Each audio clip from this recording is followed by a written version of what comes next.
In the brutal winter of 1887, the mountain cold of the Wind River Range did not merely freeze the water in the buckets.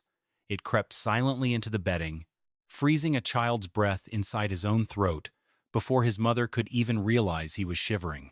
For Gideon Rosser, that memory was not a distant historical footnote, but a scar etched deeply into his soul.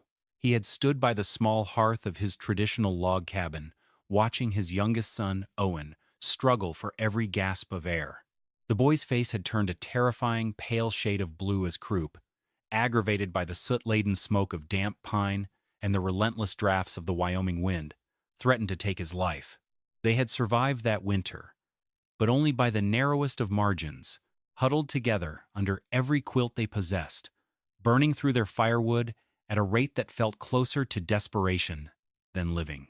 Gideon was a Welshman by birth, a boilermaker who had spent his youth in the industrial valleys of Wales before seeking the promise of open land in America. He understood metal, steam, and pressure, but more than anything, he understood the harsh realities of heat loss. When he looked at the traditional log cabins dotting the Wind River Valley, he did not see sturdy monuments of frontier resilience. He saw thermal sieves. The local builders, led by men who had constructed cabins for 2 generations, scoffed at his concerns. They boasted, "A log, even a thick lodgepole pine, is a poor insulator when subjected to the relentless pressure of a mountain gale. Wood conducts heat, slowly but surely, drawing the precious warmth from the interior air and releasing it into the frozen atmosphere. Worse still was the infiltration. The wind did not simply blow against the cabin. It searched for every tiny seam, every micro-gap in the dry clay chinking, and pressured its way inside. As the freezing outside air entered, it forced the warm, buoyant air up through the ceiling boards and out into the night. It was an endless defensive battle that the fireplace could never truly win. Every nail driven through the log walls acted as a tiny, efficient radiator in reverse, a thermal bridge that bypassed whatever insulating value the wood possessed, bringing the sub-zero temperatures of the Wyoming night directly into the living space. Gideon had watched frost bloom like white flowers on the exposed iron nail heads inside his cabin, physical proof of the cold's invasive path. He knew that if they stayed in that cabin for another winter, the outcome for young Owen might be far worse. He needed a solution that was not defensive, but offensive. He needed to rethink the very geometry of shelter. As October 1888 arrived, the wind began to take on the sharp, scouring teeth of the coming winter. The cottonwoods along the river bottom were stripped bare, their yellow leaves scattered across the dry sagebrush. While his neighbors hurried to bank earth against their log foundations and repair their crumbling chinking, Gideon packed his wagon. He told his wife, Anwen, that he was going to find a container that could hold heat the way a boiler held steam. She did not understand, but she saw the determination in his eyes, the memory of their son's blue lips from the previous winter, and she let him go with her blessing. The journey to the Union Pacific Rail Yard in Evanston took Gideon 3 days over rough, rutted trails. The yard was a sprawling, industrial graveyard of iron and coal slag, a place where steam engines came to die after their long service across the continent. Gideon walked among the discarded machinery, his boots crunching on the soot-blackened gravel. He passed warped iron rails, shattered cowcatchers, and heaps of rusted boiler plates. His mind focused on a single requirement: containment. He was looking for a cylinder, but not just any cylinder. He knew that a circular shape was inherently stronger and more efficient than a square box. In a cylinder, pressure is distributed evenly across the entire surface, and the same principle applies to heat. A curved wall does not have corners where cold air can stagnate or where convective drafts can easily form. But most locomotive boilers were too small, designed to fit within the narrow confines of a train chassis. They were cramped, narrow tubes that could not comfortably house a family of 4. Then, at the far edge of the boneyard, half buried in a pile of coal dust and discarded slag, Gideon saw it. It was a massive, decommissioned industrial steam boiler, retired from a municipal pumping station. It was colossal, 16 feet in diameter and 32 feet long, nearly twice the size of any locomotive boiler he had ever seen. The iron shell was a quarter-inch thick, its riveted seams still tight, standing like a great rust-streaked tank dropped into the dirt. Gideon approached the metal giant, tapping its side with his ball-peen hammer. The iron rang with a deep, solid resonance that satisfied his boilermaker's ear. There were no deep-pitting scars, no structural soft spots, and no cracks along the seams. This vessel had been engineered to withstand steam pressures of over 100 pounds per square inch. It had been designed, down to the millimeter, to prevent energy from escaping. It was, in essence, the ultimate heat container. He found the yard boss, a gruff man who looked at Gideon as if he were a lunatic when the Welshman offered $35 for the retired shell. It was nearly all the money Gideon had, but the boss accepted it with a shrug, glad to be rid of the heavy iron that would otherwise require weeks of labor to cut up for scrap. Returning to the Wind River Valley, Gideon began the monumental task of preparing his claim. He did not dig a traditional rectangular foundation. Instead, he and his eldest son, Idris, cleared a circular patch of ground on a low rise above the Popo-Aggie River.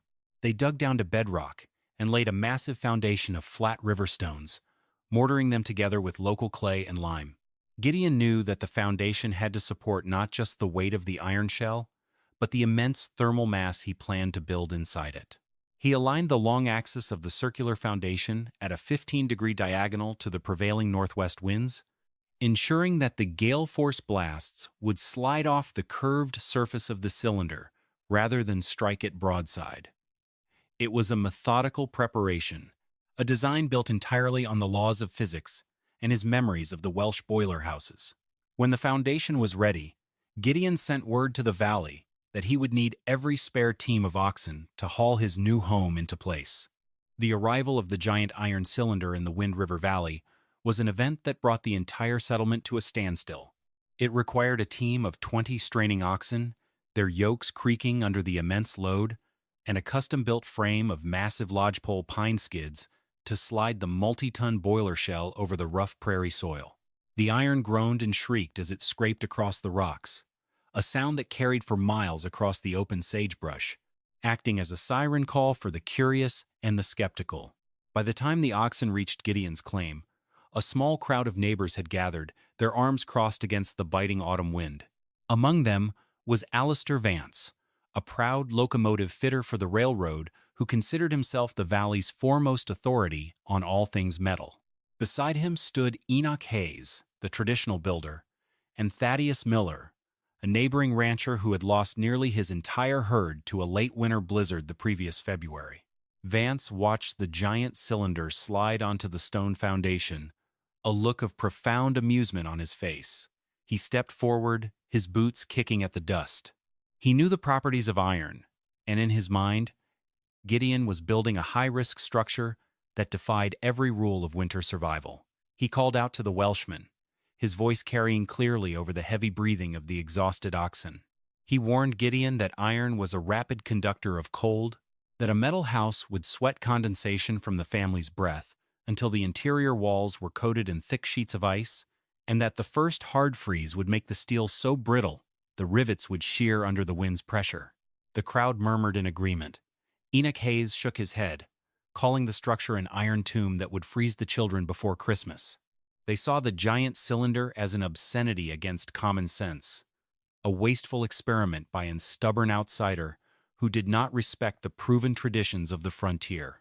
They believed that if a log cabin was good enough for their fathers, it should be good enough for Gideon. Gideon, however, remained quietly resolute. He did not argue with Vance, or try to explain the thermodynamic equations running through his mind. He knew that pride was a poor insulator, and that the only argument the frontier respected was survival. With the help of his eldest son, Idris, he unhitched the oxen, paid his helpers with cured pork, and began the work of securing the giant cylinder to its stone foundation. He sealed the base with a thick, continuous gasket of tar-soaked felt and lead sheathing, ensuring that no wind or moisture could penetrate the connection. As the crowd dispersed, their laughter echoing down the trail, Gideon turned his back on their judgment and stepped inside the dark, metallic belly of his new home. Inside the 16-foot-wide cylinder, the world was dim and cold, the iron walls magnifying every sound.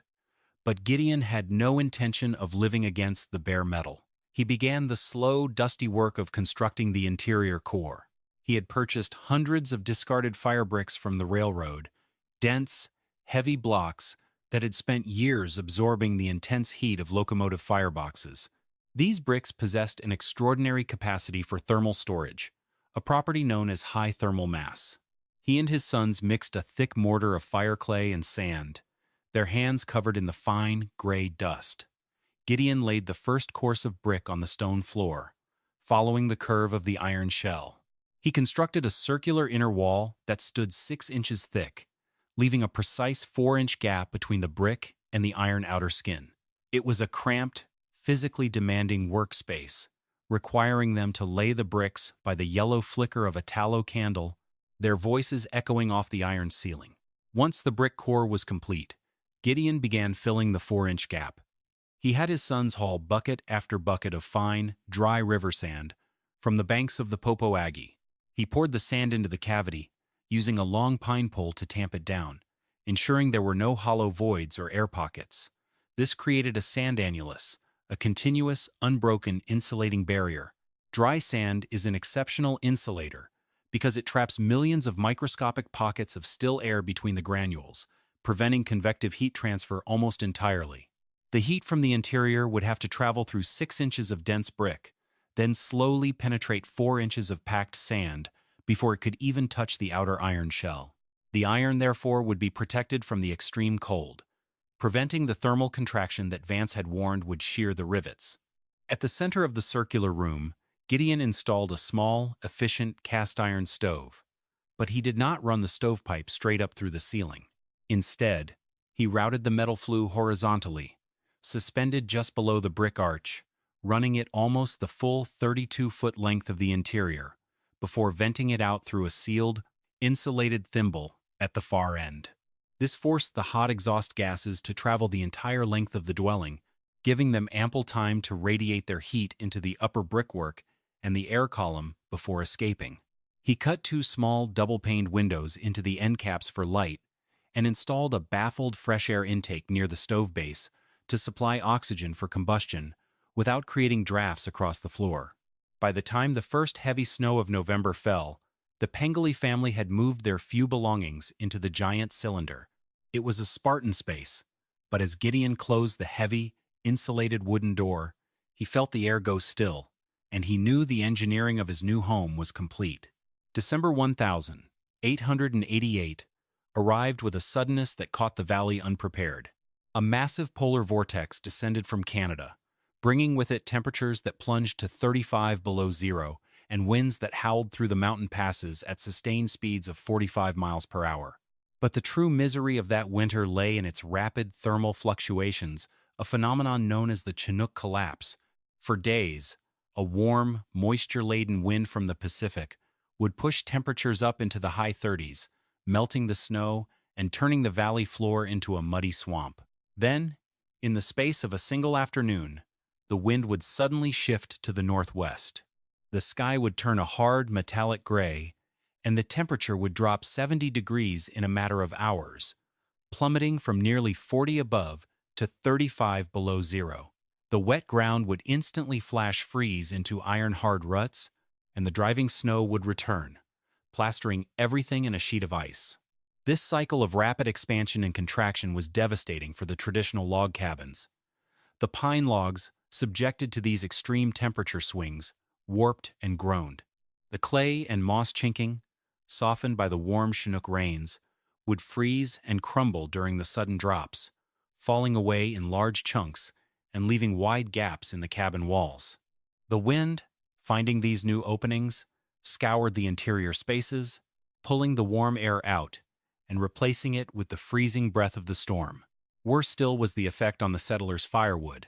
Most families stored their wood outside, covered only by canvas tarps or rough lintos.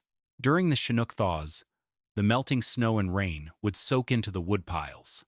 When the temperature plunged, this water froze, locking the cordwood into a solid, ice-coated mass.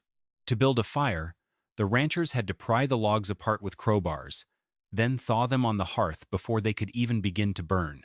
The damp, icy wood hissed and smoldered, producing more creosote and thick, bitter smoke than actual heat. The chimneys in the valley began to clog, their drafts restricted by heavy soot, forcing the acrid smoke back into the cabins and leaving families coughing in the cold. It was a grueling, relentless struggle, and by late December, many woodpiles were already half empty, their owners looking toward the long winter ahead with growing dread. At the cabin of Thaddeus Miller, winter had become a battle for survival. He and his family lived in a state of perpetual cold. Despite keeping his cast-iron stove running at full capacity, the interior temperature of his single-wall log home rarely climbed above 40 degrees. His children, wrapped in layers of wool and heavy quilts, spent their days huddled in a narrow circle around the fire, their breath visible even in the center of the room. The corners of the cabin remained frozen, with thick rime frost coating the iron latch of the doodles and the heads of the nails holding the wall planks together. Alistair Vance's home, though built with the precise skill of a master mechanic, was suffering from the same thermal limitations. He was burning nearly a cord of wood every 10 days, a rate of consumption that required him to spend his few clear afternoons felling dead timber in the hills, his muscles aching from the cold. The moisture from his family's breath and cooking had condensed on the cold log surfaces, freezing into a thin skin of ice that made the walls slick to the touch. It was a cold, damp, exhausting environment, and Vance found himself checking his firewood supply every morning, his professional confidence slowly eroding as the pile dwindled. Inside Gideon Rosser's giant iron cylinder, however, the world was completely different. The wind rumbled against the thick outer steel plates, but inside, the air was warm, dry, and perfectly still. The iron shell absorbed the impact of the gale, preventing any draft from penetrating, while the sand annulus and the firebrick core held the cold completely at bay. The interior of the cylinder held a steady, comfortable temperature of 68 degrees. Because the heat was radiated from the curved brick walls, there were no cold corners, no drafty currents pulling across the floor, and no thermal stratification. The heat was distributed evenly throughout the entire space, creating a pervasive, gentle warmth that felt closer to an October afternoon than a Wyoming freeze. The domestic life of the Rosser family reflected this thermal peace. Anwen could prepare meals at the wooden table without her fingers growing stiff, the butter for her bread sitting soft and yellow in its dish. The boys, Idris and Owen, played on the floor in their stocking feet and light cotton shirts, their movements no longer restricted by heavy blankets or winter coats. Owen's croup had vanished, his lungs clear and his breathing regular in the dry, warm air. Gideon maintained the temperature with a fraction of the wood his neighbors consumed, feeding only 6 to 8 small logs a day to the stove. The dense firebrick wall, functioning as a massive thermal battery, absorbed the heat during the day and slowly radiated it back throughout the night, allowing the family to sleep soundly until dawn without once waking to stoke the fire. Gideon had not fought the Wyoming winter with a larger blaze. He had defeated it with a better design. On the morning of the 9th of January, 1889, the cold reached its absolute zenith. The thermometer in Evanston read 45 below zero, and a heavy crystalline fog hung over the valley, the air so dense and cold that it felt like breathing glass. Up on the high railroad grade that cut across the Wind River Ridge, Alistair Vance was working the throttle of a heavy freight locomotive, his engine straining to pull the train through the deep drifts. The extreme cold had placed an extraordinary strain on the locomotive's boiler. The rapid temperature differential between the white-hot firebox inside and the sub-zero iron plates outside created immense physical stress. Suddenly, there was a deafening, metallic crack. One of the boiler's fire tubes, contracted by the intense cold, had sheared at the flue sheet. A high-pressure jet of superheated steam and boiling water erupted into the firebox, instantly extinguishing the fire and filling the cab with white, blinding vapor. The locomotive shuddered to a halt, its power gone, stranded on the high mountain grade 3 miles from the nearest shelter. Vance knew the danger was immediate.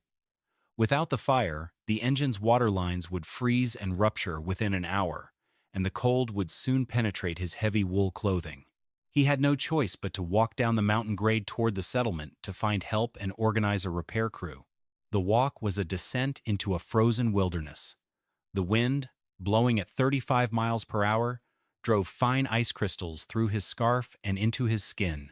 His lungs ached with every breath, and the cold settled into his joints, making his movements slow and clumsy. The iron rails beside him contracted with loud, sharp bangs that sounded like pistol shots in the still air. As he reached the valley floor, his strength was nearly gone, his fingers white and numb inside his heavy gloves. He knew he could not make it to his own cabin. Through the driving snow, he saw the faint, rust-colored curve of Gideon Rosser's giant boiler house. He stumbled toward it, his mind half delirious with cold, and knocked on the heavy wooden door, his frozen watch ticking its last spasmodic seconds in his pocket. When Gideon opened the door, Alistair Vance expected the usual experience of entering a frontier home in winter, a sudden rush of cold, drafty air, followed by a room smelling of soot, damp blankets, and greenwood smoke. He braced himself to step into the cold. Instead, as he crossed the threshold, a gentle, silent wave of pure warmth washed over him, so profound and unexpected that it made him stop and gasp. It was not the intense, scorching heat of a stove, but a pervasive, radiant warmth that seemed to come from the very air itself, radiating from the curved brick walls and the ceiling above. He stepped into the room, his frozen coat crackling as it began to thaw. The space was quiet and perfectly dry. Owen and Idris were sitting on the floor, playing with a set of wooden blocks in their light shirts, their faces flush with health. The stove near the center was barely ticking, containing only a few glowing coals, yet the entire circular room was filled with a steady, comfortable warmth of 68 degrees. Vance stood in the center of the room, his body shivering as the circulation returned to his limbs. He fumbled inside his heavy coat with stiff, numb fingers, pulling out his silver Hamilton pocket watch. It was a fine, highly engineered timepiece, but the extreme cold had congealed its refined whale oil lubricant into a thick, sticky paste, stopping the balance wheel entirely. The second hand sat frozen on the dial. He held the watch in his open palm, standing in the middle of the circular brick room. Gideon and Anwen watched him in silence, understanding the silent test he was conducting. As the ambient, radiant heat of the room penetrated the silver casing, the congealed oil began to thaw and flow. After a long minute, the second hand gave a slight, shivering vibration, then began to move again, ticking smoothly, cleanly, sweeping around the dial in a perfect, uninterrupted circle. Vance stared at his watch, then looked up at the curved brick ceiling, his professional pride completely shattered. He had spent years servicing the most advanced steam engines in the territory, machines built to contain the immense power of high-pressure steam, yet he had failed to understand that the same laws of containment applied to his own home. He looked at Gideon, his voice hushed with a deep, scientific awe. "You didn't build a house, Gideon," Vance said, his hand closing over the ticking watch. "You built a lung. It holds its own breath."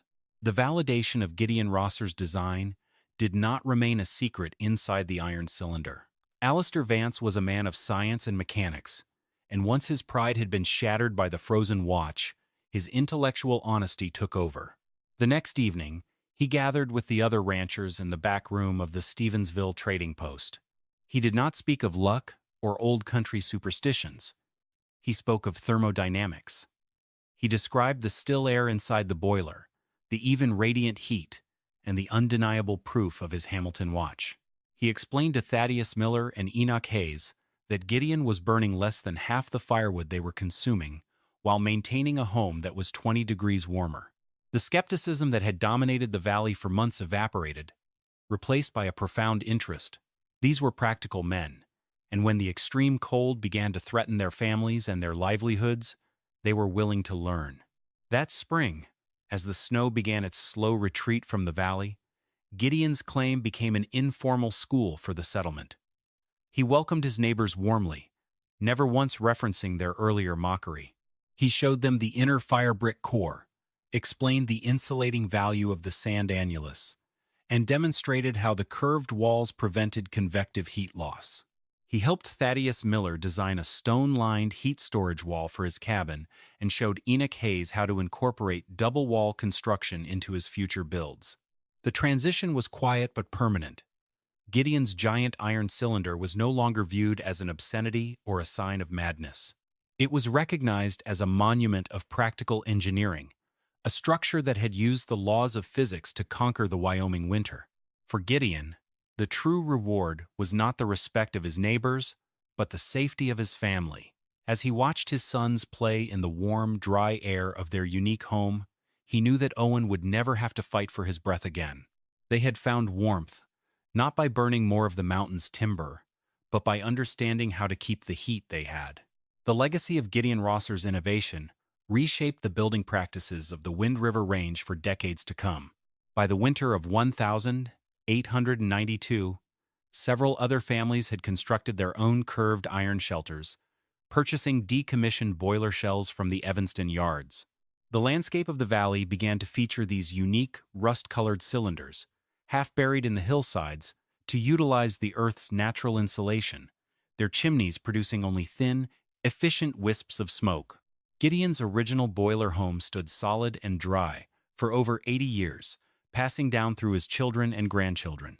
When historic preservationists eventually inspected the structure in the late 1960s, they found the inner firebrick and sand core completely intact, with the log frame showing no signs of moisture damage, rot, or decay. The cylinder had protected the home from the brutal Wyoming elements, just as it had been engineered to do. The giant iron shell remains a testament to a simple, powerful truth that modern, energy-efficient builders are still practicing today. Real warmth is not achieved by fighting the cold with greater force, but by understanding the natural laws of containment and insulation. It is a lesson that Gideon Rosser proved, with a handful of river sand, some firebrick, and a giant iron cylinder twice the size of any other in the valley.